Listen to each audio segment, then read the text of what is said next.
Lumabas ang babae para uminom ng hating gabi at nakita ang kanyang abusadong asawa. Labis siyang natakot at nagtago sa sulok. Patuloy na nagmamakaawa na patawarin siya. Ngunit matagal nang nawala ang pagkatao ng lalaking ito. Nakita ito ng babae at sumubok gumapang sa pinto. Pero ayaw siyang pakawala ng asawa. Idiniin niya ang babae sa sahig at dahan-dahang pinunasan ang dugo sa labi nito. Hindi na nakayanan ng babae ang pang-aabuso kaya lumaban siya, ngunit walang silbi ito. Hinawakan siya ng asawa at idiniin sa hapagkainan. Wala na siyang lakas para lumaban, pero patuloy pa rin ang pang-aabuso ng asawa. Nakita niya ito kaya agad niyang sinabi na buntis siya. Ngunit hindi ito nakaawat sa asawa, bagkus nagduda ito at kinuha ang sinturon para hampasin siya. Sa takot, kinuha niya ang kutsilyo sa tabi para ipagtanggol ang sarili, pero alam ng asawa na duwag siya kaya hindi natakot. Lumapit ito para agawin ang kutsilyo sa kamay niya at itinapon siya sa sahig. Sa puntong ito, di na makagalaw si Yoon-soo pero baliw pa rin ang asawa. Patuloy siyang binugbog hanggang sa nawalan siya ng malay, pero nang magising, may hawak siyang duguang kutsilyo. Ang asawa niya ay nakahiga ng walang buhay sa tabi niya. Bukod dito, may ilang pulis sa harap niya. Agad-agad, inaresto si Yoon-soo dahil sa pagpatay sa kanyang asawa. Nang tanungin ng mga reporter, itinanggi niya ito. Pero nabaliw ang biyenan niyang malapit. Sumugod ang biyenan at binugbog si Eun-soo at walang makapigil. Ganyan, ang kawawang si Eun-soo ay mali ang pagkakakulong habang buntis.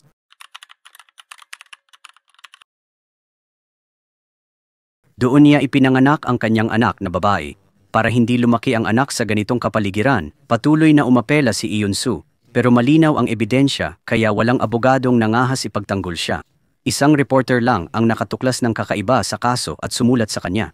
Sinabi niyang nagboluntaryo siyang tumulong sa kanya. Ngunit, ilang beses siyang pumunta sa bilangguan para bisitahin siya, pero tinanggihan ng warden dahil ayaw daw ni Yoon-soo ng bisita. Hindi nagtagal, sinuhol ng biyena ni Yoon-soo ang warden. Wala nang nagawa si Yoon-soo kundi umamin sa krimen ayon sa payo ng ama. Sinabi ng ama na sabihing pinahirapan siya ng asawa ng matagal at di na niya nakayanan kaya pinatay niya ito. Basta't may ebidensya si Yoon-soo na inabuso siya, matatanggap niya ang pinakamababang sentensya. At baka nga, mapalaya si Eun-soo sa lalong madaling panahon. Pero nang kumuha ng ebidensya ang ama sa ospital, nalaman niyang nabura na lahat ng medical record. Mabuti na lang, may mabait na nurse na nakakita ng mga peklat sa katawan ni Eun-soo at nagboluntaryong magpatotoo para sa kanila. Ngunit sa araw ng ikalawang paglilitis, wala sa paligid ang saksi. Lumabas na siya rin pala ay nasuhol ng biyena ni Eun-soo, kaya't sa huli, pinagtibay ng ikalawang paglilitis ang orihinal na hatol. Ang akusado na si Eun-soo ay hinatulan ng 10 taong pagkabilanggo. Kahit ganoon, tumanggi siyang sumuko. Hindi niya pinansin ang pag-awat ng gwardya at sinabi sa ama na gusto siyang tulungan ni Jimin. Kaya nag-iwan ng sulat ang ama ni Eun-soo sa istasyon ng TV kung saan nagtatrabaho si Jimin. Pagkakita sa sulat, agad tumakbo si Jimin sa tagpuan pero naghintay siya ng ilang oras nang walang dumating. Nalaman na naaksidente pala ang ama ni Eun-soo habang papunta sa tagpuan. Nang mabalitaan ni Eun-soo at humingi ng pahintulot na pumunta sa ospital, pumanaw na ang kanyang ama. Nawala ng katulong, tanggap ni Eun-soo na palakihin ang anak sa bilangguan. Dumalaw ang biyena ni Eun-soo, dati galit ang tingin ngunit ngayon may awa. May bakas na ng habag sa mga mata. Umiyak ang biyenan, nagmakaawa na siya ang mag-alaga sa bata. Sabi niya, tanging apo ito ng pamilya, palalakihin bilang tagapagmana. Ngunit naaalala pa ni Eun-soo ang masamang trato sa bahay nila. Kaya hindi siya panatag na iwan ang anak sa impyernong iyon. Ngunit hindi nagtagal, may masamang balita si Eun-soo. Nang gabing iyon, biglay nagkasakit ang kanyang anak. Sabi ng doktor, dahil sa masamang hangin, nagkahika ang bata. Kung hindi magbabago ang kapaligiran, lalala ang kalagayan ng anak. Matapos ang pakikibaka sa isip, nagdesisyon si Eun-soo. Nang pumanaw ang ama, napilitang ibigay ang anak sa biyenan. Umaasa si Eun-soo na hindi ilalipat ang galit sa kanya sa bata. Tulong ng guwardya. Pinigilan ni Eun-soo ang luha at nagpalitrato kasama ang anak. Pagkatapos ibigay ang anak sa biyenan, bumalik siya sa kwarto na walang-wala. Ngunit para sa kanyang anak, nagtiyaga siya taon-taon. May mga larawan ng paglaki ng anak na ipinadala ng sekretarya ng biyenan. Kaya naiibsan ni Eun-soo ang sakit ng pangungulila sa anak. Lumipas ang 10 taon at sa wakas ay nakalaya si Eun-soo. Unang ginawa niya ay puntahan ang paaralan ng anak na nasa litrato. Sa wakas ay natagpuan niya ang kanyang anak. Bigla na lang umulan ng malakas sa sandaling iyon. Marahang iniabot ni Yunsu ang payong sa batang babae. Nang makita ang anak, hindi siya lumapit at aalis na sana ng tahimik. Ngunit narinig niya ang bata na tumatawag sa isang tao para sunduin siya. Nang maramdamang may mali, nagmadaling hinabol ni Yunsu ang dalawa sa bus. Doon lang natuklasan ni Yunsu na hindi pala niya anak ang babaeng nasa larawan. Maraming taon nang nalinlang si Yunsu. Kaya agad pumunta si Eun-soo sa bahay ni Pangulong Kim, ang biyenan, para itanong ang kinaroroonan ng anak. Walang itinago si Pangulong Kim at direktang sinabi, "Itinapon ko ang anak mo sa lugar na walang makakahanap." Noon pa man ay kinamumuhian ni Pangulong Kim si Yun-soo dahil sa pagkamatay ng kanyang anak. Kaya nais din niyang maranasan ni Yun-soo ang ganitong klaseng sakit. Sa sandaling ito, hindi na ito kayang tiisin ni Yun-soo. Nagmadali si Yun-soo, sinunggaban ng leeg ni Pangulong Kim, pinipilit na ibalik ang anak. Ngunit pinigilan siya ng mga bodyguard at walang awang itinaboy palabas. Ayaw bumitaw si Yun-soo na natili sa labas hanggang ihagis siya ng mga gwardya sa pader at nawala ng malay. Pagkagising sa ospital, inaresto si Yun-soo at tinala sa detention center dahil sa paglabag. Kinabukasan, muling pumunta si Yun-soo sa kumpanya ni Pangulong Kim, lumuhod at nagmakaawa na sabihin kung nasaan ang kanyang anak. Matibay din ang sabi ni Yun-soo na, "Hindi ko pinatay ang anak mo." Ngunit hindi pinansin ni Pangulong Kim ang sinabi ni Yun-soo. Kaya't muli, itinaboy si Yun-soo palabas ng pintuan. Walang magawa, hinanap ni Yun-soo si Secretary Jun, dating katabi ni Pangulong Kim, para magtanong tungkol sa anak. Ngunit lumipat na si Secretary Jun, kaya hindi alam ni Yun-soo kung saan hahanapin. Dahil dito, nawala ng pag-asa si Yun-soo at hindi alam ang gagawin. Hindi nagtagal, pumunta si Yun-soo sa puntod ng kanyang ama at ipinahayag ang kanyang paghihirap. Sa tagapamahala ng sementeryo, nalaman ni Yun-soo na may nagdadala ng bulaklak taunan sa puntod ng kanyang ama. Kaya pumunta si Yun-soo sa may-ari ng flower shop para alamin at nakuha niya ang numero ng tumawag para mag-order ng mga bulaklak. Agad tinawagan ni Yun-soo ang numerong iyon at nalaman ang address ng nag-order ng mga bulaklak. Sinundan niya ang address at natuklasan na ang nag-order ng bulaklak ay si Secretary Jun, ang taong hinahanap niya. Nang kaharapin ni Yun-soo, sinabi ni Secretary Jun na wala siyang alam tungkol sa anak niya. Dahil hindi nakuha ang gustong sagot, nanatili si Yun-soo sa bahay ni Secretary Jun ng ilang araw at ayaw umalis. Ikinuwento rin ni Yun-soo kung paano niya nalampasan ang 10 taong iyon dahil sa pag-asam sa kanyang anak. Ngunit hindi pa rin ito nakapagpabago sa kanya hanggang sa may tumawag kay Secretary Jun at nagmadaling umalis, agad sumunod si Yun-soo. At doon, natuklasan ni Yun-soo na may anak din pala siya na nakahiga sa kama ng ospital. Nang gabing iyon, naramdaman ni Secretary Jun na ang mga kasalanan niya ay parusa sa kanyang anak, kaya sa wakas sinabi niya kay Yun-soo ang totoo. Nang taong iyon, matapos kunin ang anak ni Yun-soo, ayaw ni Pangulong Kim alagaan ang bata, kaya binigyan niya si Secretary Jun ng malaking pera para asikasuhin ito ng tahimik. Si Secretary Jun noon ay kailangang magbayad para sa gamutan ng kanyang anak, kaya pumayag siya sa kahilingan. Nang gabing iyon, sa madilim na lawa, si Secretary Jun ay naisipang patayin ang anak ni Yun-soo para sa pera. Lubos na nasiyahan ang bodyguard sa pampang nang makita ito at umalis. Nang marinig ang katotohanan ito, agad na nalungkot si Yun-soo. Pagkatapos ng 10 taong pagdurusa, sa huli, nauwi lang sa walang hanggang paghihiwalay. Kinabukasan nag-iwan ng sulat si Yun-soo kay Secretary Jun at sinimula ng paghihiganti. Pero sa huli, di niya nagawang saktan ng inosenteng anak ni Secretary Jun. Tumakbo rin si Secretary Jun sa ospital matapos basahin ang sulat. Nakahinga siya ng maluwag nang makitang ligtas ang kanyang anak.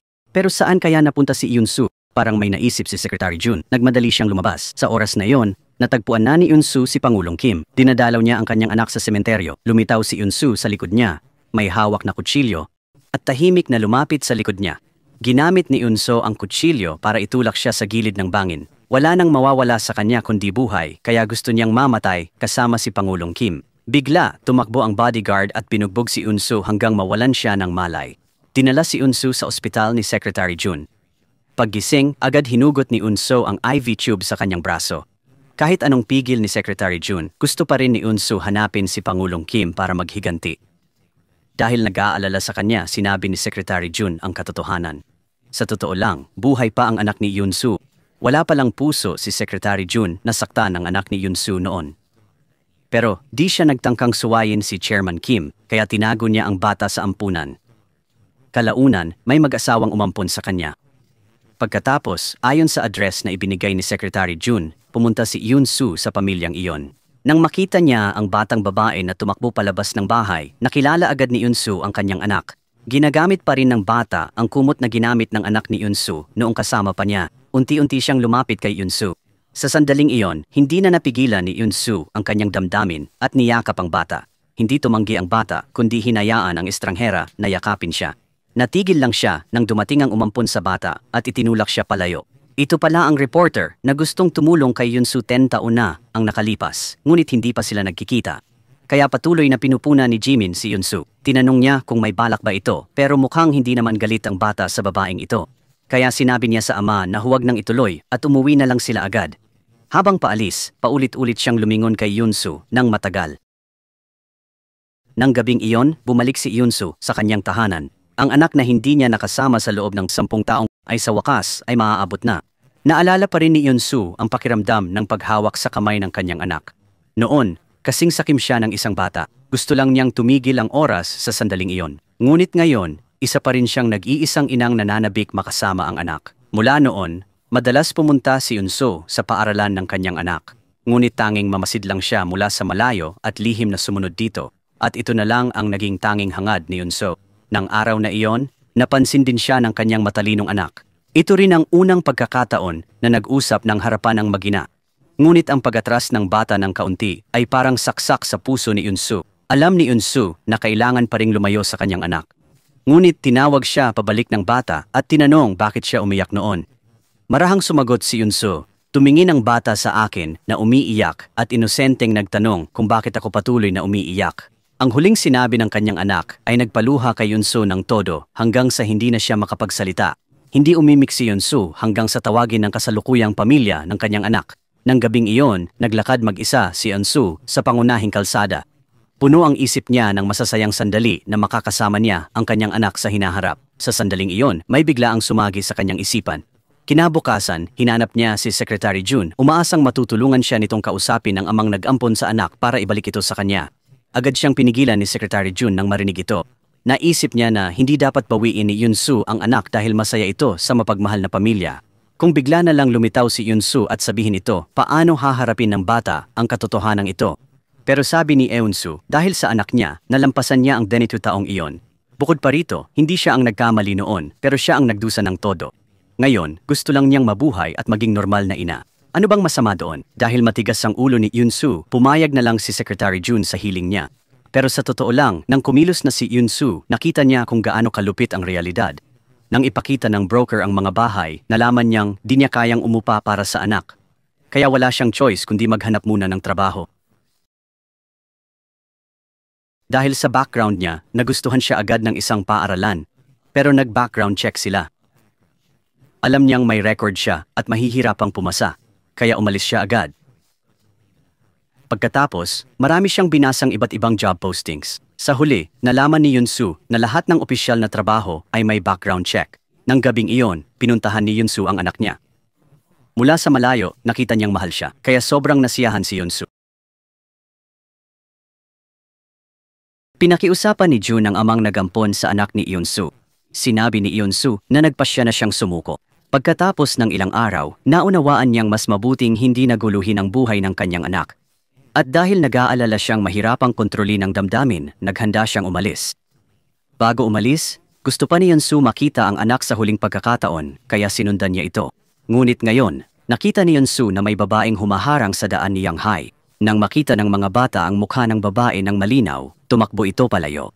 Mabilis na sumunod ang babae at nahulog sa kanto sa unahan. Nakita ito ni Yunsu at nag-alala sa kaligtasan ng anak, kaya agad siyang humabol. Talagang tumakbo si Yanghai sa eskinita at inatake ng hika, hindi makahinga. Kukuha na sana siya ng telepono para tawagan ang ama nang hindi na nakayanan at nawalan ng malay. Mabuti na lang at nasalo ni Yunsu ang anak niya sa tamang oras at bumagsak sila sa lupa. Pagkatapos, dali-daling dinala ni Yunsu ang kanyang anak sa ospital. Matapos ang agarang lunas, salamat at ligtas ang anak ni Yunsu. Samantala, dahil hindi mahanap ni Jimin ang anak, sobra siyang nag-aalala. Nag-alala ang buong pamilya at naghanap sa mga kalapit na eskinita. Sa wakas, sa CCTV ng isang kainan, nakita ni Jimin ang anak na tumatakbong parang baliw habang hinahabol ni Yunsu. Nakilala agad ito ni Jimin. Ito ang kakaibang babaeng yumakap sa anak niya noong araw na iyon. Bigla siyang kinabahan. Inisip niyang dinukot ang anak, kaya sinundan niya ito at tinawagan. Doon lang niya nalaman na naiwan ang cellphone ng anak sa ilalim ng halaman. Lalo siyang nag-alala, kaya nagmadali silang magsumbong sa pulis. Nagsimula ring maghanap ang pulis ng buong lakas.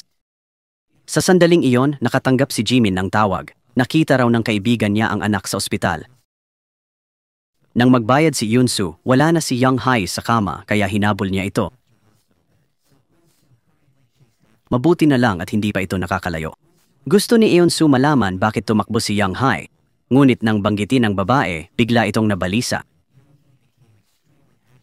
Dumating si Jimin at nakita ang umiiyak na anak. Inakala niyang nagdusa si Young Hae, kaya't matapos ilagay sa kotse, galit na hinarap si Yunsu na natakot at umupo sa lupa, tinakpan ang tainga. Pinagalitan ni Jimin si Yunsu ng matindi. Sa oras na yon, dumating din ang mga pulis. Sasabihin sana ni Yunsu kay Jimin na siya ang tunay na ina ng anak nito, pero lumabas si Young Hae sa katabing kotse kaya hindi na siya nakapagsalita. Dahil dito, dinala si Yunsu sa presinto. Pagkatapos, dinala ni Jimin si Young Hae sa ospital at aksidenteng nakita ang tiket ng tren sa bag ni Yunsu. Noon, natuwa pa siya na natagpuan niya agad ang anak, kung hindi ay maaari itong mawala. Sa presinto, pinilit ni Yunsu ipaliwanag na tumakas si Young Hae dahil sa ibang babae. Sinabi ni Yunsu na nag-alala lang siya kay Young Hae kaya hinabol ito, pero dahil may record siya, hindi siya pinaniwalaan ng pulis. Sa ospital, pagkagising ni Young Hae, sinabi niya agad kay Jimin na mabuting tao si Yunsu. Dagdag pa ni Young Hae, sumunod lang si Yunsu dahil kamukha raw niya ang anak nito. Lalong nagalit si Jimin matapos itong marinig. Naisip niya na gusto ni Yunsu lokohin si Young Hae. Sinabi niya sa anak na huwag magtiwala sa estranghero, pero iginiit ni Young Hae na mabuti si Yunsu. Tinanong ni Jimin kung bakit siya tumakas, pero di masabi ni Young Hae ang totoo. Alam niyang ang babaeng nagpalayas sa kanya ay sakit na ayaw banggitin ng kanyang ama. Kinabukasan, dumalo si Jimin sa event at nakita ang babae doon. Nagkatinginan sila nang may pagkagulat, halata sa kanila na may nangyari sa pagitan nila noon. Ang pangalan ng babaeng ito ay Saimi.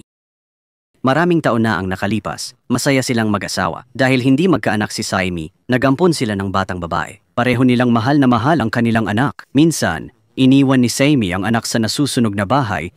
Dahil sa kapusukan nito, kahit galit na galit si Jimin, pinatawad pa rin niya si Saimi. Pero nang umuwi si Jimin ng maaga, natuklasan niyang nagtaksil si Saimi. Sa pagkakataong ito, di na niya napatawad ang pagkakamali, kaya naghiwalay sila. Ngayon, manager na si Saimi ng sikat na atleta at bumalik sa Korea. May nararamdaman pa rin siya kay Jimin at miss ang anak. Umaasang magkabalikan sila. Pero malinaw pa rin kay Jimin ang nakaraan, kaya ayaw niyang tanggapin ito muli. Bago umalis si Jimin, sinabi ni Saimi na nakilala na niya ang kanilang anak. Ang dahilan ng pagtakas ng anak nila kahapon ay dahil nakita niya si Saimi. Pagbalik sa kumpanya, nabalitaan ni Jimin na napatunayan ng pulis ang kawalan ng sala ni Yunsu. Naintindihan niyang nagkamali siya, kaya tumakbo sa presinto at nakitang nag-iisa si Yunsu sa ulan. Pagkakita nito, agad na inilahad ni Jimin ang payong para kay Yunsu. Matapos ihatid si Yunsu at humingi ng tawad, inanyayahan siya sa picnic kasama ang anak bukas. Habang nag-aalinlangan, tinanggihan ni Yunsu ang imbitasyon. Nang tumalikod siya para umalis, unti-unting bumigat ang kanyang mga hakbang. Pagkatapos, hindi alam ni Yunsu, pero bumalik siya at tinanggap ang imbitasyon ni Jimin.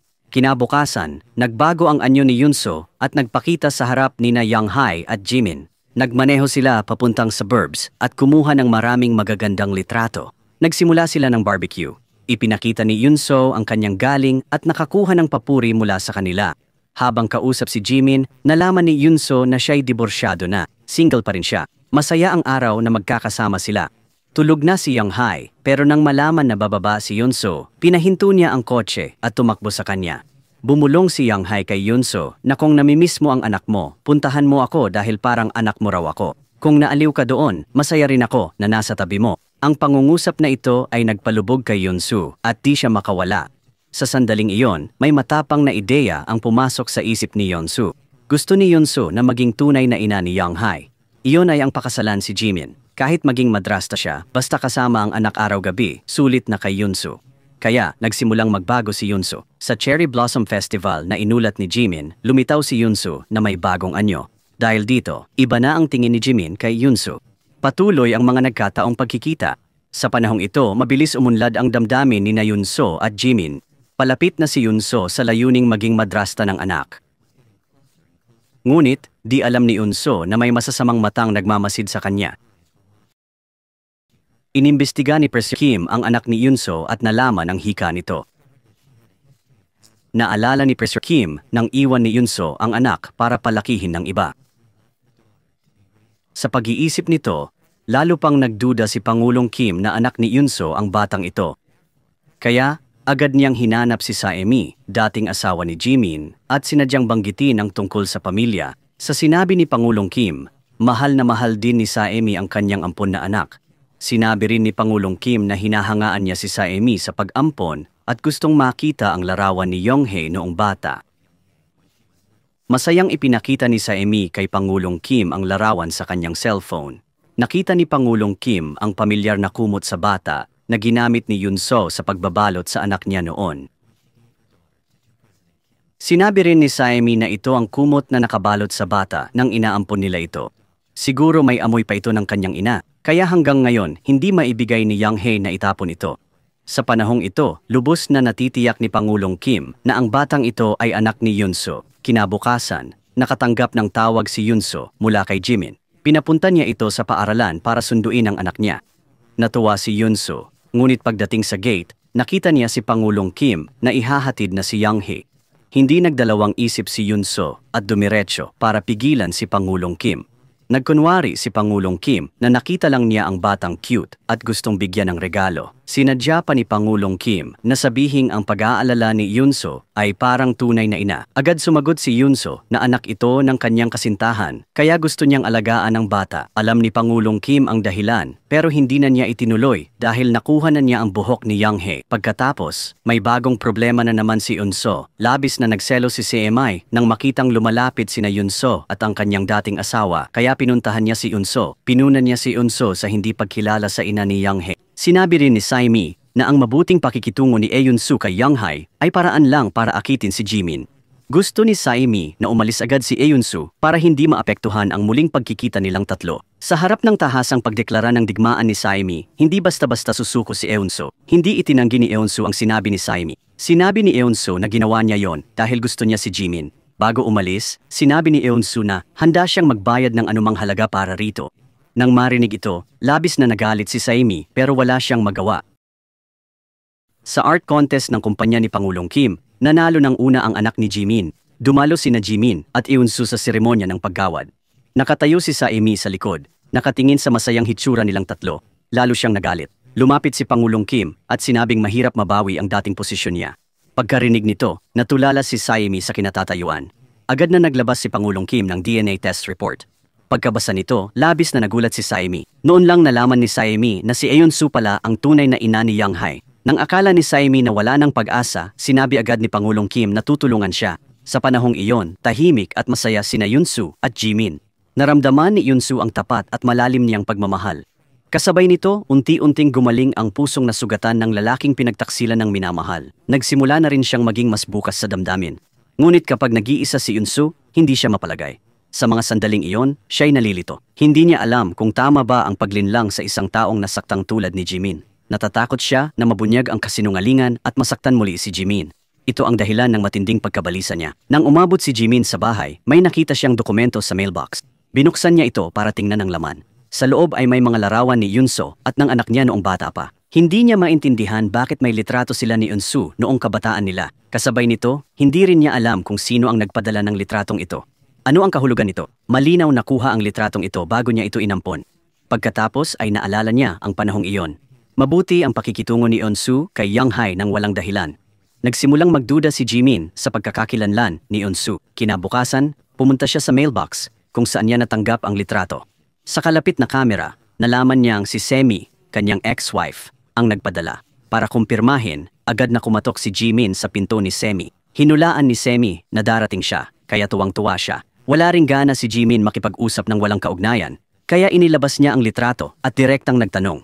Inamin ni Semi na siya ang nagpadala ng litrato. Sinabi rin niya na si Eun-soo ang tunay na ina ni Young-hae. Para makasama ang anak, sadyang nilapitan siya ni Eun-soo. Sa madaling sabi, si Eun-soo ang naglalaro sa damdamin ni Jimin. Ngunit hindi inasahan ni Semi na kahit alam ni Jimin na ina ni Eun-soo ang anak, hindi siya naniwala na nilalaro lang nito ang kanyang damdamin. Matatag pa siyang tumayo para protektahan si Eun-soo. Gayunman, nang makaalis, nag-iisa si Jimin sa kalye, lubhang nalilito.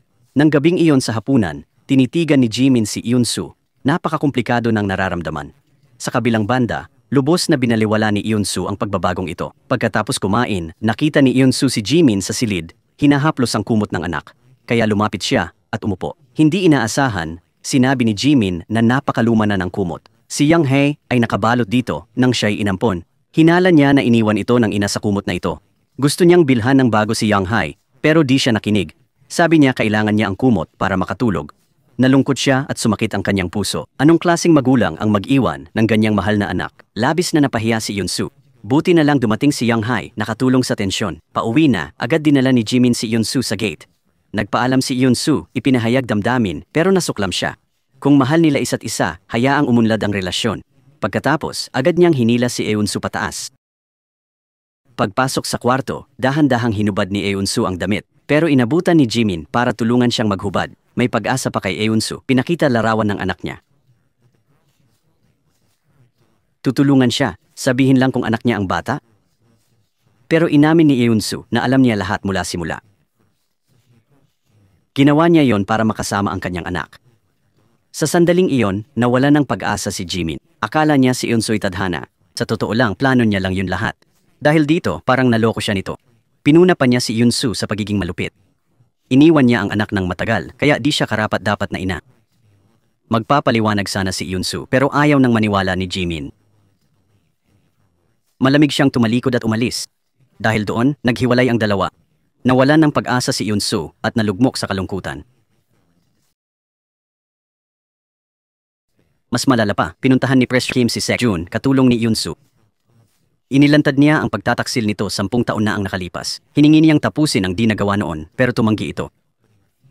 Ginamit niya ang anak nitong nasa ospital para bantaan siya. Napilitan siyang pumayag para protektahan ang kanyang anak. Kinabukasan, bumalik si Sek-jun sa opisina ni Press Kim. Ngayon, handa na siyang makipag-usap sa kanya.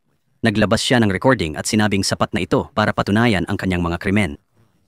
Pinakinggan ito ni Pangulong Kim at inakala na normal lang dahil kung walang ebidensya, hindi siya maaresto base sa recording lang. Pagkatapos, inilabas ni Secretary Jun ang isang tumpok ng ebidensyang nakolekta niya maraming taon na ang nakalipas. Matapos basahin ito, nagsimula siyang kabahan. Agad na inilabas ni Secretary Jun ang mga ito para bantaan siya at umaasang magiging ligtas ang lahat sa hinaharap. Kasabay nito, binantaan din niya itong huwag nang magdulot ng problema kay Eun-soo at sa anak. Tila nalutas na ang problema, pero alam ni Secretary Jun na hindi basta susuko si Pangulong Kim. Para mas maging alerto, nagpasya siyang sabihin kay Jimin at Eun-soo ang lihim nito. Alam niyang hiwalay na ang dalawa, kaya tinawagan muna niya si Jimin. Sinabi niyang may ibubunyag siyang balita. Pagkatapos, tinawagan niya ulit si Eun-soo at inimbitahan para mag-usap. Kakarating lang ni Eun-soo sa lugar ng kanilang pagkikita. Nang nagkataon na nakita niya si Jimin doon, inakala ni Jimin na ginagamit din ni Eun-soo ang parehong taktika, sadyang lumilikha ng pagkakataon para magkita sila. Ngunit bago pa makapagsalita si Eun-soo, may biglang nahulog mula sa itaas. Ito pala si Secretary Jun na naghahanap sa kanila para ibunyag ang lihim ni Pangulong Kim. Napasigaw si Eun-soo nang makita ito at tumawag agad si Jimin ng ambulansya para tulungan siya. Pagkatapos ihatid si Eun-soo sa ospital, umalis na rin si Jimin. Kinabukasan, nakita ni Jimin ang abiso ng pulisya na kumpirmadong nagpakamatay si Secretary Jun. Nakaramdam ng kakaiba si Jimin. Paano magagawa yon ng taong tumawag para bigyan siya ng impormasyon nang hindi pa sila nagkikita? Kaya agad siyang pumunta sa presinto at ipinaliwanag ang sitwasyon sa mga pulis. Nagkataong naroon din si Eun-soo. Sinusubukan din niyang sabihin na hindi ganoon ang tunay na nangyari kay Secretary Jun. Pero ayon sa sitwasyon, walang ibang ebidensya ang pulis na may nanakit sa kanya, kaya ganoon na lang ang kanilang hatol. Nakita ito ni Jimin at naramdaman niyang hindi na kailangan pang ipaliwanag ang kanyang pananaw. Gayunpaman, may mga pagdududa pa rin siya sa kanyang isipan. Pagkatapos, agad siyang pumunta sa lugar at nakakita ng truck na nakaparada sa di kalayuan, sa tapat. Nang makita iyon, agad niyang pinuntahan ang truck na iyon. Tinawagan ni Jimin ang may-ari at matagumpay na nakuha ang data mula sa dashcam ng sasakyan. Talagang may natuklasan si Jimin na kakaiba sa oras ng insidente mula sa video data. Kaya bumalik siya sa presinto at ipinakita ang video sa mga pulis. Malinaw sa video na nang mahulog si Secretary Jun, nagliwanag ang automatic sensor light sa pasilyo. Ito ang nagpatunay na may ibang tao sa pinangyarihan. Batay dito, nagpasya ang pulisya na muling suriin ang mga taong pumasok at lumabas ng gusali noon. Pagkatapos, nang bumalik si Jimin sa istasyon ng TV, sinabi ng kasamahan na 10 taong ang nakalipas, si Secretary Jun ang malapit na kalihim ni Chairman Kim. Naisip niya ang tawag ni Secretary Jun na may gustong ibunyag tungkol kay Chairman Kim. Posible kayang may kaugnayan ang pagkahulog ni Secretary Jun sa mataas na lugar?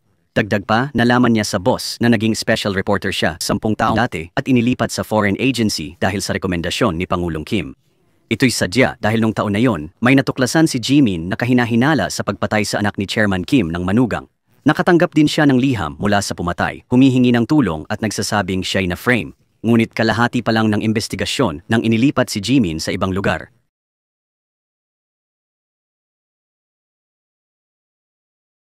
Noon din, madalas siyang pumunta sa bilangguan para makausap ang pumatay na humihingi ng tulong, ngunit laging tinatanggihan. Sa pag-iisip nito, tinawagan niya kaagad ang kaibigan sa pulisya para humingi ng impormasyon tungkol sa pumatay sa anak ni Chairman Kim noon. Pagbukas nito, natuklasan ni Jimin na ang pumatay noon ay nagpakilalang Hanwon. At ang humingi ng tulong ay si Eun-soo mismo, kaya't dali-dali siyang umuwi at kinuha ang sulat ng mamamatay tao mula sa kahon. Talagang si Eun-soo nga ang nagpadala nito. Tiningnan niya ang mga kaso 10 taon na ang nakalipas, ngunit hindi maintindihan bakit laging tumatanggi si Eun-soo. Agad namang sumagot ang leader na katabi ni Jimin. Sinabi niyang tiyak na nagsisinungaling si Eun-soo at walang maipakitang ebidensya. Kaya hindi siya nangahas na makipagkita kay Jimin. Nang nasa dead end na si Jimin, may tumawag sa kanya para magkita sila. Pumunta siya sa tagpuan at ang dumating ay isang sikat na atleta na bagong balik bansa. Ang dating asawa ni Jimin ang manager niya. Bukod dito, tagahanga siya ni Eun-soo. Noon, nang mamatay ang magulang, napilitang tumira si Yeon-jun sa kamag-anak na malamig ang pakikitungo. Noon, si Eun-soo ang kapitbahay na nagbigay sa kanya ng init at naging tanging magandang alaala ng kanyang kabataan. Kaya ngayong bumalik siya sa bansa, nais niyang buong buhay alagaan si Eun-soo, pero alam ni Yeon-jun na hindi sa kanya ang puso nito kaya hindi niya pinilit. Agad na binigyan ni Yeon-jun si Jimin ng file. Ito ang natagpuan ni Yeon-jun sa bahay ni Eun-soo. Gusto ni Yeon-jun na huwag magmadali si Jimin sa paghatol kay Eun-soo, kundi basahin muna ang laman bago magsalita. Dagdag pa, sinabi ni Yeon-jun na hindi alam ni Eun-soo na hinanap niya si Jimin. Ngunit bago pa mabasa ni Jimin ang laman, dumating si Eun-soo sa kanya. Ipinaliwanag niya na ayaw niyang iwanan ng anak pero niloko siya ni Pangulong Kim. Sinabi rin ni Eun-soo na inudyok ni Pangulong Kim si Secretary Jun na patayin ang anak niya para maghiganti. Nang marinig ito ni Jimin, naisip niyang talagang walang katuturan ng lahat. Sinong lola ang gagamit ng buhay ng apo para maghiganti sa iba? Bukod dito, may prejudice si Jimin kay Eun-soo, kaya akala niya nagsisinungaling ito. Pag-uwi, nakita ni Jimin sa file ang mga liham ni Eun-soo mula sa kulungan. Ngunit lahat ng ito ay ibinalik. Doon lang naintindihan ni Jimin na hindi sumuko si Eun-soo sa paglaban. May taong sadyang pumipigil sa kanya, kaya posibleng si Eun-soo nga ay napagkamalan, kaya nagsimula siyang maniwala kay Eun-soo. Kinabukasan, sa press con ni Press Kim, nagpasalamat si Jimin sa nominasyon. Binanggit niya ang investigasyon sa anak nito noon bago siya inilipat. Gayunpaman, kamakailan, si Secretary Jun na balak magsabi kay Jimin, biglang nagbago ng isip. Ang dalawang pangyayari, 10 taon ang pagitan, ay tila magkahawig na magkahawig. May taong sadyang humaharang sa lahat ng bagay sa likod ng mga eksena. Nang marinig ito, nagbago ang ekspresyon ng mukha ni Pangulong Kim. Alam niyang siya ang tinutukoy ni Jimin. Pero sa harap ng maraming reporter, pinigil niya ang galit sa kanyang puso. Pagka-uwi, nabaliw siya at nagpa siyang gumanti sa babaeng mahal ni Jimin. Nang malaman ni Eun-soo na may sakit ang anak, lihim siyang bumisita pero nahuli ni Jimin.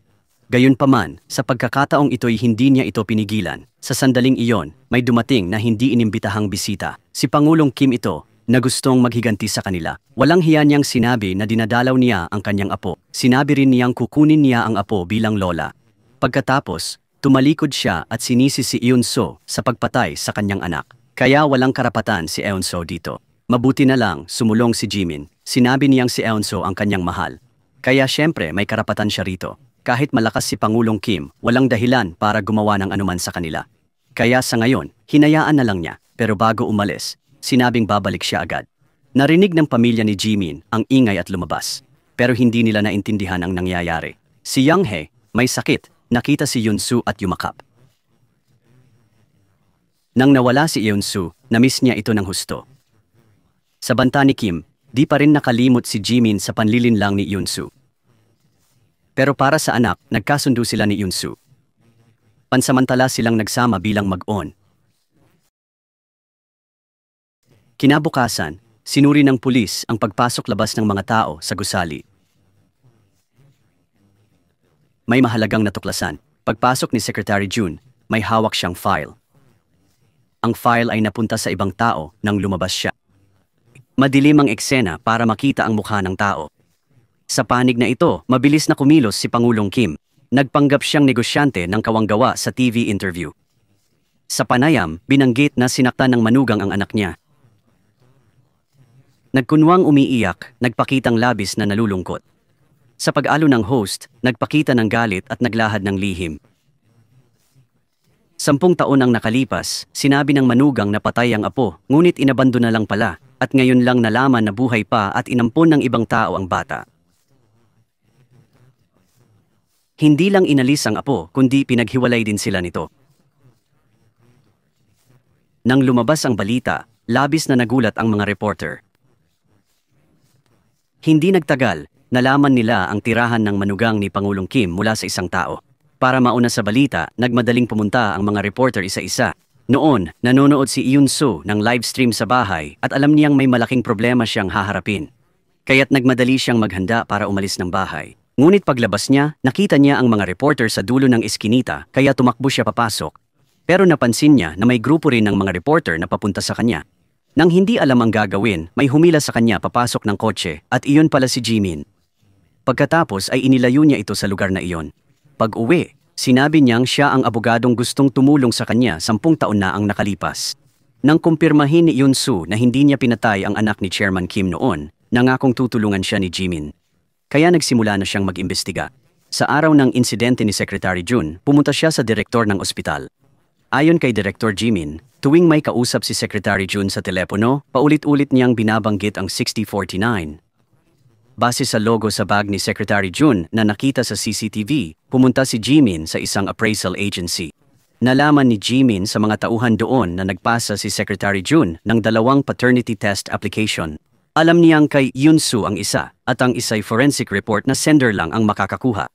Kaya hindi maibahagi ng mga tauhan ang detalye nito kay Jimin. Pagka-uwi, agad sinabi ni Jimin kay Yoon Soo ang tungkol dito. Hinala niya, kung si Professor Kim ang may kagagawan, may kinalaman sa kanya ang isa pang paternity test. Bukod dito, may malaking lihim din ang report na yon. Kung kay Yoon Soo kaugnay ang forensic report, hindi na sana kailangang itago ito. Kaya, gusto niyang isipin nito kung ano ang kahulugan ng numerong 6049. Ngunit sa ngayon, hindi alam ni Yoon Soo ang laman ng numerong ito. Nang hapon na iyon, lihim na binisita ng dating asawa ni Jimmy ng anak nila. Ngunit habang nandoon, nakatanggap siya ng agarang tawag at kailangang bumalik sa opisina. Balak niya sanang tawagan ang guro ni Yang Hai para sunduin ito. Pero sinabi ni Yang Hai na kaya niyang umuwi mag-isa. Kaya umalis si Sammy nang walang pag-aalala. Ngunit pagkaalis niya, agad na kinuha si Yang Hai. Samantala, nang bumisita si Yoon Soo sa puntod ng ama, nakatanggap siya ng larawan ng anak sa bangka. Nakita ito, tinawagan ni Yoon Soo ang numero, ngunit si Chairman Kim pala ang kausap. Sinabi ni Chairman Kim na dapat nakalubog sa lawa ang anak niya 10 taon na ang nakalipas. Pagkarinig nito, labis na nag-alala si Yoon Soo. Agad na tumakbo si Yoon Soo papunta sa kanya. Pagdating ni Yoon Soo, nakita niyang ligtas at maayos pa rin ang kanyang anak. Gusto lang iparating ni Chairman Kim kay Yoon Soo na kaya niyang kunin ang anak niya anumang oras. Bilang legal na lola, wala raw makakapigil sa kanya. Binantaan ni Chairman Kim si Yoon Soo na umalis agad kung ayaw niyang may mangyari sa anak. Sa kabilang banda, labis ang pag-aalala ng pamilya ni Jimin dahil hindi nila mahanap ang anak. Sa oras na iyon, dinala ni Yoon Soo si Yang Hee pauwi. Kalaunan, nagkasakit din si Yoon Soo dahil sa pag-aalala sa anak. Nalaman ni Jimin mula sa anak na kinuha siya ni Pangulong Kim. Nakita niya si Yoon Soo sa ospital. Naunawaan niya ang hirap at sama ng loob nito. Mahal niya ang babaeng ito. Hindi rin niya kayang lokohin ang sarili. Paggising ni Yoon Soo, inamin niya agad ang nararamdaman. Nagpasya siyang makisama kay Yoon Soo. Nadama ni Yoon Soo na hindi siya karapat-dapat sa pagmamahal ni Jimin dahil sa pagsisinungaling. Kaya tumayo siya at gustong umalis. Nakita ito ni Jimin. Pinigilan niya si Yoon Soo at niyakap ng mahigpit. Niyakap din siya ni Yoon Soo. Siguro doon napagtanto ni Yoon Soo na hindi lang dahil sa anak niya kaya niya nilapitan si Jimin. Ganun na lang, pumasok silang dalawa sa wedding hall. Ngunit hindi alam kung bakit hindi masaya ang anak. Nang malapit nang magsimula ang seremonya, bigla na lang tumayo si Yang Hai at lumapit kay Yoon Soo para tanungin kung siya ang mamamatay tao. Lumabas na dahil ayaw niyang makitang masaya silang dalawa. nagpunta si Pangulong Kim kay Yang Hae. Dagdag pa, dahil ayaw niyang maging masamang tao, naisip niya ang dating asawa ni Jimin. Sa sandaling iyon, nakita ni Saimi na wala nang pag-asa ang relasyon nila ni Jimin, kaya aalis na sana siya. Pero tinawagan siya ni Pangulong Kim. Sinabing sasabihin niya kay Yang Hae na pumatay si Yoon-soo at nakulong. Bilang ina rin ng bata, ayaw ni Saimi na mag-alala si Yang Hae na masasaktan. Kaya't nagmadali si Saimi pumunta sa kasal para pigilan si Pangulong Kim. Pagdating ni Saimi, sinadya ni Pangulong Kim na udyukan siyang ikwento ang pagpatay ni Yoon-soo. Tinanong niya si Saimi kung hahayaan niyang maging madrasta ni Yang Hae ang ganitong babaeng nakakatakot. Pero hindi alam ni Saimi kung paano pipigilan si Jimin. Alam niyang pinatay ni Yoon-soo ang dating asawa, pero mahal pa rin niya ito. Narinig ni Yang Hae ang mga salitang ito sa silid. Nang makamit ang layunin, nasiyahan si Pangulong Kim at umalis. Sa seremonya, tumayo si Yang Hae para tanungin si Yoon-soo kung ginawa niya yon. Magpapaliwanag sana si Jimin, pero tumanggi siyang makinig at tumakbo palabas. Sa sandaling iyon, may hindi inaasahang nangyari. Bumagsak si Yang Hae dahil sa dating karamdaman niya. Agad nilang dinala si Yang Hae sa ospital. Sabi ng doktor, napakaseryoso ng kalagayan ni Yang Hae ngayon. Matapos ang iskandalo, si Saimi ay binatikos. Sa tanong ni Yeon-jon, sinabing dumating siya para pigilan ito. Doon lang naisip ni Saimi na nabitag siya ni Pangulong Kim. Galit na Saimi, gustong kausapin ito, pero pinigilan ni Yeon-jon. Alam niya na kahit hanapin ni Saimi si Pangulong Kim, wala siyang magagawa. Kaya siya mismo ang nagdesisyon na kumilos. Samantala, binisita ni Yoon-soo si Yang Hae sa ospital, pero ayaw pa rin siyang pansinin. Nakita ito ni Yoon-soo at sinabi sa babaeng nakatalikod na hindi siya gagawa ng ganong kawalang puso. Handa rin si Yeon-soo na itaya ang lahat para patunayan na hindi siya ganong klaseng tao. Pauwi, nakasalubong ni Yeon-soo ang driver ng kanyang dating asawa. Sa lalaking ito, nakaalam si Yeon-soo ng mahalagang balita. 10 taon na ang nakalipas, nag-away ng todo ang dating asawa ni Yeon-soo at si Pangulong Kim. Naalala ni Yeon-soo na nagpasa si Secretary Jun ng 2 DNA test bago nahulog. Sa sandaling iyon, parang naunawaan ni Yeon-soo ang tinatago ni Pangulong Kim.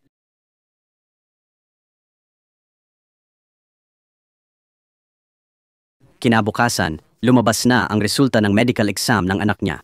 Malubha ang sitwasyon. May pulmonary atherosclerosis si Yang Hae. Nasa huling yugto na.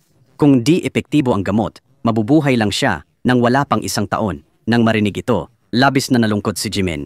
Nang gabing iyon, nag-iisa siyang umiiyak sa labas ng ospital. Ang pinakamasaklap, walang epekto ang gamot, bagkus lumala pa ang sakit. Sa puntong ito, wala nang magawa ang doktor. Ang huling pag-asa na lang ay ang lung transplant. Pero di tulad ng ibang organo, kailangan ng donasyon mula sa brain-dead na kamag-anak. Mahirap hingin to sa pamilya ng aksidenteng namatay. Dahil bata pa si Yang Hae, mas mababa ang tsansa ng angkop na donor.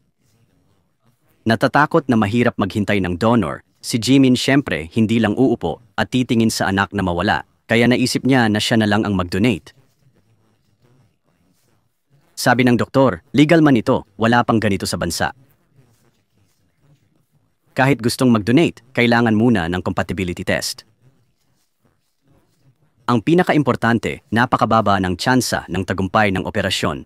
Maaaring hindi makaligtas ang donor. Hindi na naisip ni Jimin ang mga ito. Gusto lang niyang iligtas ang anak. Bigla, pumasok si Yoon-soo. Sinabing siya na lang daw mag-donate. Pero sabi ng doktor, dahil espesyal ito, para iwas illegal, kamag-anak lang pwede. Pagkatapos, inaliw ni Jimin si Yoon-soo. Pareho lang daw sa sino mang magliligtas sa anak.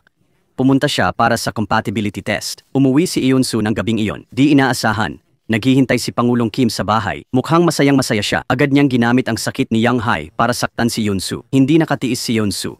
Kaya agad siyang sumugod at hinablot ang buhok ni Pangulong Kim. Pagkatapos, nagsimulang mag-away ang dalawa. Mabilis na tumakbo ang kalihim ni Pangulong Kim at itinulak si Yoon-soo. Bago umalis, pinagalit pa ni Pangulong Kim si Yoon-soo. Gusto niyang maranasan ni Yoon-soo ang sakit ng pagkawala ng anak. Ngunit, si Yoon-soo na nakahiga sa lupa ay may nakuhang kapalit.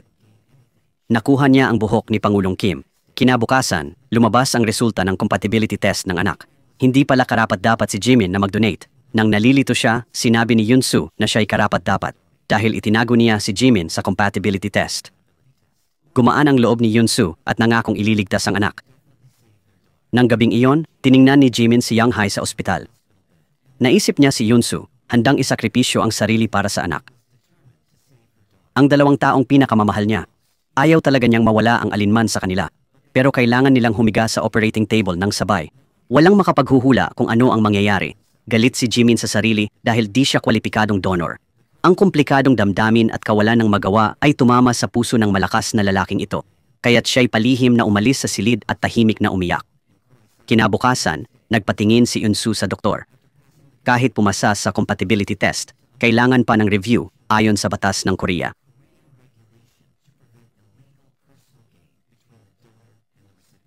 Kung di legal na kamag-anak ang donor, susuriin ito ng Ethics Committee. Kailangang kumpirmahin na voluntaryo sila bago maging kwalipikadong donor. Kahit biological mother si Eun-soo ni Young-hae, di siya legal na kamag-anak. Kaya kung gusto niyang maglipat ng baga kay Young-hae, kailangan niyang dumaan sa Ethics Committee. Dahil dito, nagsimulang mangolekta si Eun-soo ng ebidensya na nagpapatunay ng pagmamahal niya sa anak. Tinanggap na lang ni Jimin na kailangang makipagsapalaran si Eun-soo para sa lung transplant ni Young-hae. Ngunit kahit ang pinakamasamang option na ito ay hindi naging maayos. Biglang nakatanggap si Jimin ng abiso mula sa direktor na nakansela ang Ethics Committee. Sinabi ng direktor na napakadelikado ng lung transplant surgery na ito. Ito ay hindi pa nangyayari sa bansa. Kaya, nagpasya ang ospital na kanselahin ang operasyon. Kasabay nito, sinabi sa kanya na may makakapagbigay ng mas magandang solusyon. Si Chairman Kim pala, kaya pinuntahan siya ni Jimin. Tama nga, siya ang nasa likod ng pagkansela ng Ethics Council. Gayunpaman, sinabi niyang si Eun-soo lang ang ayaw niya, hindi ang bata. Kasabay nito, binigyang diin niya na ang bata lang ang kanyang dugo. Nagkunwari siyang mahal ang pamangkin at gusto nito ang pinakamahusay na lunas. Sabi niya, may nakita siyang angkop na donor at magaling na doktor sa baga sa Japan. Kung makikipaghiwalay si Jimin kay Eun-soo, aayusin niya ang operasyon ni Young-hae. Wala nang ibang magagawa si Jimin para iligtas si Young-hae sa puntong ito. Bukod dito, ayaw niyang ilagay sa panganib si Eun-soo. Kaya wala siyang nagawa kundi pumayag sa kahilingan nito. Pero alam din niya kung anong klaseng tao ito. Kaya binalaan niya na kapag nalaman niyang nagsisinungaling, papatayin niya ito. Kinabukasan, paglabas ni Eun-soo para sa Ethics Council, naghihintay na si Jimin sa gate. Sinabi niya na nakansela raw ang Ethics Council. Inayos ni Pangulong Kim na pumunta si Young-hae sa Japan para sa operasyon. Nag-alinlangan si Eun-soo sa kaayusang ito, pero sabi ni Jimin, kahit maliit ang tsansa, kukunin niya to dahil tanging paraan ito para maligtas ang anak nila. Higit pa rito, hindi niya hahayaang masaktan si Eun-soo. Pagkatapos nun, agad siyang nakipaghiwalay. Naunawaan ni Eun-soo na ito pala ang kondisyon ni Pangulong Kim para tulungan ang anak niya. Pero di mapakali si Eun-soo na ipaubaya ang anak niya kay Pangulong Kim. Kaya personal na pinuntahan ni Eun-soo ang direktor ng ospital at nagmakaawa na muling buksan ang konseho ng etika. Samantala, nang oras na umalis pa Japan, agad nagpatawag si Pangulong Kim ng maraming reporter sa paliparan para ipagmalaki ang charity work niya. Dahil dito, marami siyang natanggap na magagandang puna. Pero kakaiba, wala pa ring bakas sina Jimin at Young-hae sa paliparan. Kaya agad niya itong tinawagan. Pero sabi ni Jimin, di na raw kailangan pumuntang Japan dahil muling binuksan agad ang Ethics Committee. Labis siyang nagalit dito. Bigla, inulat sa malaking screen na lihim na inilipat ni Chairman Kim ang pera ng grupo sa pagbili ng maraming di kilalang obra. Sa harap ng sunod-sunod na tanong ng mga reporter, mabilis siyang tumakas sa eksena. Lahat ng ito ay dahil kay Yeonjun. Bilang sikat na atleta sa bansa, maraming kumpanya ang gustong kumuha sa kanya bilang endorser. Nakipagkontrata sa kanya ang isang tagapagsalita. Nagkataon lang na malapit nang mag-expire ang kanyang kontrata bilang tagapagsalita sa grupo ni Chairman Kim. Kaya agad siyang nakipag-appointment kay Chairman Lee, ang kanyang katunggali. Sinadya niyang sabihin na ayaw na niyang makipagtulungan kay Chairman Kim dahil may narinig siyang masamang chismis. Pagkatapos, narinig ni Yeonjun ang mahalagang balita mula kay Chairman Lee.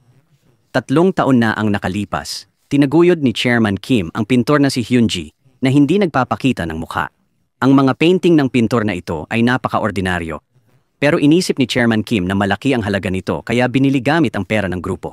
Dahil dito, mabilis na tumaas ang halaga ng mga painting ni Hyunji. Kamakailan, isang painting ay nabenta ng ilang bilyong won. Gayunpaman, si Chairman Kim lang ang bumibili nito. Matapos malaman ito, nakipag-appointment si Yeonjun kay Chairman Kim sa kanyang villa. Habang kumakain, sinadya niyang ibuhos ang alak sa sarili. Tumakbo siya sa villa para hanapin ang banyo. Pero gusto talaga niyang pumasok sa silid na walang interesado. Doon, naitala niya si Chairman Kim na bumibili ng maraming paintings. Pagkatapos, ibinigay ni Yeonjun ang mga dokumento kay Jimin. Kaya inihayag ni Jimin at ng TV station ito sa publiko. Agad na muling binuksan ang Ethics Committee ng maayos. Matapos ang maraming sagot ni Eun-soo, nagkaisa ang commit. kaya't nanalo si Yun-soo ng karapatang magdonasyon. Bigla na lang, sa sandaling iyon, pumasok si Chairman Kim sa committee at kunwaring naaawa sa kanyang apo para malakas na pintasan ng committee sa pagpayag sa mapanganib na operasyon kay Yang Hee nang walang pahintulot. Handa na si Yun-soo sa kanyang pagpapakita. Agad siyang binigyan ni Yun-soo ng DNA test report. Nang buksan niya ito, malinaw na nakasaad na walang kaugnayan si Chairman Kim kay Young Hae. Matagal nang alam ito ni Chairman Kim, ngunit lagi niyang itinuturing na lola ang dalaga. Sa unang tingin pa lang, nahalata ni Yun-soo na may ibang balak si Chairman Kim. Sa harap ng ulat na ito, galit lang ang naramdaman ni Chairman Kim, ngunit wala siyang magawa. Tinitigan ni Yun-soo ng matatag na tila sinasabing, "Anuman ang itago mo, malalaman ko lahat." Nang bumalik si Pangulong Kim, dumating ang maraming taga-usig para arestuhin siya dahil sa tax evasion. Ngunit sa harap ng mga tanong ng mga taga-usig, maayos na sumagot si Pangulong Kim. Iginigiit niya na mahalaga ang mga gawa ni Hien Chie at ito'y pamumuhunan para sa kumpanya. Ang art manager lang daw ang pabaya at hindi nag-ingat sa pagtatala ng mga record. Bukod doon, sinabi rin niyang binago ang trabaho ng irresponsableng manager. Dahil kulang ang ebidensya, walang magawa ang mga prosecutor kundi pabayaan siya. Mabuti na lang, mabilis na nagbago ang sitwasyon. Naaresto ng pulis ang suspect sa video ng pagkahulog ni Secretary Jun mula sa mataas. Pero nang humarap sa pulis, talagang ayaw niyang aminin ang kanyang pagkakasala. Kahit ipakita ang litrato niya sa eksena, itinanggi niya ito sa lahat ng paraan. Sinabi niyang nandoon lang siya para maglakad-lakad. Dahil walang direktang ebidensya, wala nang magawa ang pulis at si Jimin. Ipinakita ni Jimin kay Yun-soo ang larawan ng mga gamit ng suspect. Nagulat si Yun-soo nang makita ang isang pamilyar na bagay sa larawan. Iyon ang relo na suot ng kanyang dating asawa. Agad na pinalaya ang suspect mula sa presinto. Sa oras na iyon, may lumitaw at hinarang sa kanyang daan. Sinabi ng taong iyon na gusto siyang makita ni Chairman Kim. Kaya sumakay siya sa kotse at pumunta sa isang tunnel. Pero pagkatapos huminto, sumakay si Jimin sa kotse. Inilabas ni Jimin ang larawan ng relo at sinabing pasadya ito. 3 lang sa bansa at ito ang nawala sa pinangyarihan ng pagpatay sa anak ni Chairman Kim 10 taon ang nakalipas. Nakita ito ng suspect at nagmadaling bumaba ng kotse para tumakas. Ngunit nakaambush na ang mga pulis sa malapit at pinigilan siya sa tunnel. Sa harap ng mga tanong, para mailigtas ang sarili, inamin niyang lahat ng ginawa niya ay utos ni Chairman Kim. Pinatay nga niya si Secretary Jun, pero tinanggihan niyang pinatay niya ang dating asawa ni Yun-soo. Sabi niya, nang dumating siya sa lugar, patay na ang dating asawa ni Yun-soo. Sakim lang siya sa pera, kaya kumuha siya ng ilang mahahalagang bagay. Dinala rin niya sa pulisya ang recording ng utos ni Chairman Kim na patayin ang dating asawa ni Yun-soo. Malinaw na naitala ang utos ni Chairman Kim na patayin ang anak at isisi kay Yun-soo. Hindi nagtagal, nakakuha ng warrant ang pulisya para arestuhin si Chairman Kim. Ngunit nang aarestuhin na siya, hindi inaasahang natagpuan siya sa harap ng presinto. Sinabi niyang dumating siya para umamin. Sa interogasyon, akala ng lahat na gimik lang ulit ni Chairman Kim. Ngunit inamin niya ang kanyang krimen. Nang tinanong, nagbigay siya ng makatwirang dahilan. Noong bata pa siya, madalas siyang bugbugin ng asawa. Hindi nakatiis ang anak na makitang ganoon ang ama araw-araw. Kaya pinatay niya ang kanyang ama. Kahit hindi tunay na anak ni Chairman Kim, nagtulungan sila. Ngunit paglaki, hindi niya maiwasan ang bangungot ng ama.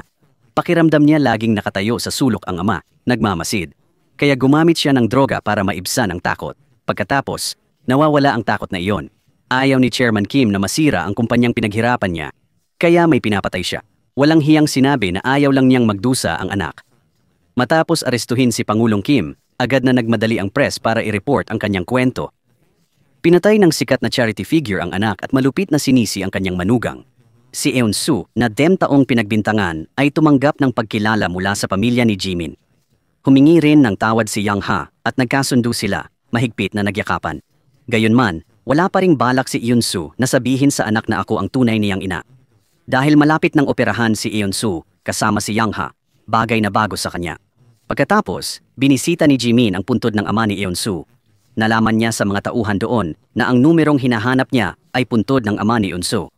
Kaya, agad niyang pinabuksan ang puntod at may nakitang sulat sa loob. May USB sa loob ng sulat. Binuksan niya agad ang USB para makita ang laman. Ang laman nito ay eksena ng pagkikita ng ama ni Yun-soo sa biktima 10 taon na ang nakalipas.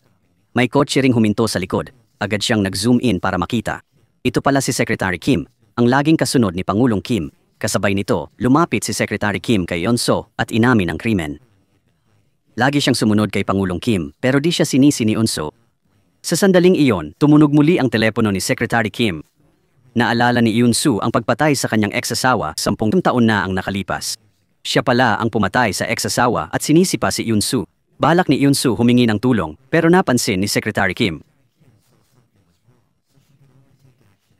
Binato niya ang basket at tumakbo pero hinila siya at sinakal. Sinuntok niya si Yoon-soo hanggang mawalan ng malay. Sa kritikal na sandali, dumating si Jimin. Nakita ito ni Secretary Kim, kaya tumakas na lang siya. Mabilis na pinuntahan ni Jimin si Eun-soo at dinala siya sa ospital.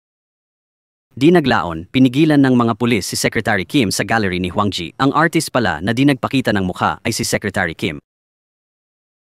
Nang malaman ni President Kim na inaresto si Secretary Kim, labis siyang nag-alala. Sinabi pa niya sa abogado na huwag siyang intindihin. Kailangan niyang piyansahan si Secretary Kim. Si Secretary Kim pala ang tunay niyang anak. Pinatay niya ang ex-husband ni Yoon-soo, hindi dahil nag-alala siya na masisira ang grupo sa kamay nito, kundi dahil madalas bugbugin ng ex-husband ni Yoon-soo ang kanyang tunay na anak na si Secretary Kim. Para maprotektahan ang tunay na anak, pinatay niya ang ex-husband ni Yoon-soo. Sa huli, iniimbestigahan ng pulis ang buong katotohanan. Binatikos ng media ang masamang asal na ito. Matinding parusa ng batas ang naghihintay kina Chairman Kim at Secretary Kim. Bago ang operasyon, nagtipon-tipon ang buong pamilya ni Yoon-soo at Jimin para bigyan sila ng lakas ng loob. Ang napakagandang pamilyang ito ay may isang huling mahirap na pagsubok na lang. Kinabukasan, sina Yoon-soo at Young-hae ay nasa kama ng ospital at isinugod sa operating room. Hindi nagtagal, dinala ni Jimin ang kanyang malusog na anak sa isang manor at naghihintay na roon si Yoon-soo. Lumabas na may himalang nangyari sa operasyon at ganoon na nga, namuhay ng masaya ang pamilyang tatlo. Sa mga kapanapanabik na huling episode, hinarap ni Yoon-soo si Kim Ho-ran na nagresulta sa pagbubunyag na ang sekretaryo ni Kim Ho-ran na si Kim Bong ang responsable sa maraming pagpatay, kabilang na ang sabiyanan ni Yoon-soo. Ang pag-aresto kay Kim Bong ay nagbukas ng lalim ng katiwalian sa operasyon ni Kim Ho-ran. Sa kabila ng mga pagtatangka ni Kim Ho-ran na itulak ang sisi at panatilihin ang kanyang inosensya, siya ay tuluyang itinuring na responsable sa kanyang mga krimen. Nagtapos ang serye sa isang positibong tono, kung saan matagumpay na naganap ang operasyon ni Eun-soo upang iligtas ang buhay ng kanyang anak na si Woo-ju. 1 taon matapos nito, gumaling na si Woo-ju at masayang namumuhay kasama sina Yoon-soo at Jimin na nagpakasal, na nagbigay ng isang pakiramdam ng pagsasara at katarungan matapos ang isang magulong paglalakbay.